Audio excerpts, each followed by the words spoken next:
দর্শক, এই মুহূর্তে আছি দিনাজপুর জেলার বীরগঞ্জ উপজেলার সেই প্রত্যন্ত গ্রামাঞ্চলে। এই যে দেখতে পাচ্ছেন গ্রামাঞ্চলের দৃশ্য, মোবাইলের মুঠোফোনের মাধ্যমে দেখানোর চেষ্টা করছি। আগে এই যে ধান ক্ষেত সবুজে সমারোহ ছিল, কিন্তু এখন বর্তমানে সোনালী ফসলে পরিণত হয়েছে। অন্যান্য জায়গায় ধান কাটা আরম্ভ হয়ে গেছে, আর কয়েকদিনের ভিতরে এদিকেও ধান কাটা শুরু হবে। এই যে ধানের অবস্থা, বিগত কয়েকদিনে বন্যায় এই ধানের গাছগুলো অনেকগুলাই নষ্ট হয়ে গেছে, দেখতে পাচ্ছেন পড়ে গেছে।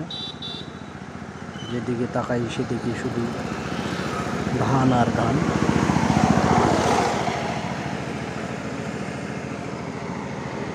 এই যে দেখতে পাচ্ছেন কি অসাধারণ দৃশ্য, গ্রাম বাংলার পরিবেশ, প্রাকৃতিক সৌন্দর্যে ভরপুর। ভিডিওটাকে কোথা থেকে দেখতেছেন অবশ্যই কমেন্টে জানাবেন। ভালো থাকবেন, ধন্যবাদ সবাইকে।